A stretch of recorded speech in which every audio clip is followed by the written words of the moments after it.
بسم اللہ الرحمن الرحیم۔ کامیاب اور خوشحال زندگی کے حصول کا چھٹا اصول نماز ہے، جو کہ اللہ تعالیٰ کا قرب حاصل کرنے کا بہترین ذریعہ ہے۔ صحیح مسلم شریف میں رسول اکرم صلی اللہ علیہ وسلم کا ارشاد گرامی ہے، بندہ اپنے رب کے سب سے زیادہ قریب سجدے کی حالت میں ہوتا ہے، لہذا تم سجدے کی حالت میں زیادہ دعا کیا کرو۔ جب بندہ اپنے رب کے قریب ہو جاتا ہے تب وہ جو چاہے اس سے طلب کر سکتا ہے، اور اسی لیے اللہ تعالیٰ نے نماز کے ذریعے مدد طلب کرنے کا حکم دیا ہے۔ سورہ بقرہ میں فرمانے لگی ہے، یا ایھا الذین آمنوا استعینوا بالصبر والصلاۃ ان اللہ مع الصابرین۔ اے ایمان والو، جب کوئی مشکل درپیش ہو تو صبر اور نماز کے ذریعے مدد طلب کرو، یقیناً اللہ صبر کرنے والوں کے ساتھ ہے۔ اس آیت میں اللہ تعالیٰ نے اہل ایمان کو مخاطب کرتے ہوئے حکم دیا کہ وہ ہر قسم کی مشکل اور پریشانی کے ازالے کے لیے صبر اور نماز کے ذریعے مدد طلب کریں۔ اس کے سلسلے میں ایک عبرتناک قصہ بیان کرتے ہیں۔ حافظ ابن عساکر رحمۃ اللہ علیہ دمشق میں ذکر کیا کہ ایک فقیر نماز کی اہمیت کے بارے میں ایک دلچسپ واقعہ۔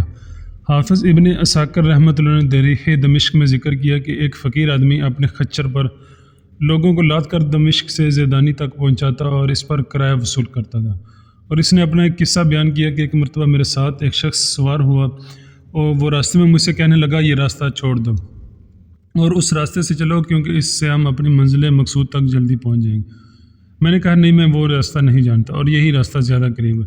اس نے کہا، وہ زیادہ قریب اور تمہیں اسی سے جانا ہوگا۔ میں نے کہا، نہیں، میں وہ راستہ نہیں جانتا اور یہی راستہ زیادہ قریب ہے۔ اس نے کہا، آپ کو اسی راستے پر جانا ہوگا۔ چنانچہ ہم اسی راستے پر چل پڑے۔ آگے جا کر ایک دشوار گزوار راستہ آ گیا جو ایک گہری وادی سے گزرتا تھا۔ وہاں بہت ساری لاشیں پڑی ہوئی تھی۔ اس نے کہا، یہاں رک جاؤ۔ میں رک گیا۔ وہ نیچے اترا اور اترتے ہی چھری سے مجھ پر حملہ آور ہو۔ میں بھاگ اٹھا، میں آگے اور وہ میرے پیچھے پیچھے۔ آخرکار میں نے اسے اللہ کی قسم دے کر کہا، خچر اور اس پر لدا ہوا میرا سامان تم لے لو اور میری جان بخش دو۔ اس نے کہا، وہ تو میرا ہے اور میں تمہیں قتل کر کے ہی دم لوں گا۔ میں نے اسے اللہ تعالیٰ سے ڈرایا اور قتل کی سزا یاد دلائی، لیکن اس نے میری ایک بھی نہ سنی۔ چنانچہ میں نے اس کو کہا کہ میری آخری ایک خواہش ہے، وہ مجھے کرنے دو۔ اس نے کہا، کیا؟ میں نے کہا، مجھے 2 رکعت نماز پڑھنے دو۔ لیکن میں اس قدر خوفزدہ تھا کہ میری زبان پر قرآن مجید کا ایک حرف بھی نہیں آ رہا تھا، اور وہ بار بار کہہ رہا تھا، اپنی نماز جلدی ختم کرو۔ میں انتہائی حیران و پریشان تھا۔ آخرکار اللہ تعالیٰ نے میری زبان پر قرآن مجید سورہ نمل کی یہ آیت جاری کر دی، امن یجیب المضطر اذا دعاہ ویکشف السوء۔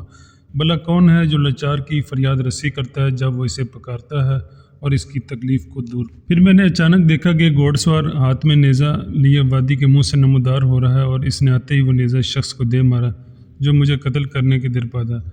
نیزہ اس کے دل میں پیوست ہو گیا اور وہ مر گیا۔ میں نے گھوڑ سوار کو اللہ کا واسطہ دے کر پوچھا، تم کون ہو؟ اس نے کہا، مجھے اس نے بھیجا ہے جو لاچار کی فریاد رسی کرتا ہے اور اس کی تکلیف کو دور کر دیتا ہے۔ پھر میں نے اپنا بغل پکڑا اور اپنا ساز و سامان اٹھا کر سلامتی سے واپس لوٹا۔ قارئین کرام، یہ قصہ اس بات کی دلیل ہے کہ بندہ مومن جب نماز کے ذریعے اللہ تعالیٰ سے مدد طلب کرتا ہے تو وہ اس کی مدد ضرور کرتا ہے، اور مشکل کے وقت اس سے بے یار و مددگار نہیں چھوڑتا۔ یاد رہے کہ نمازوں میں سب سے پہلے فرض نمازوں کا اہتمام کرنا ضروری ہے، جو کہ دین کا ستون ہے۔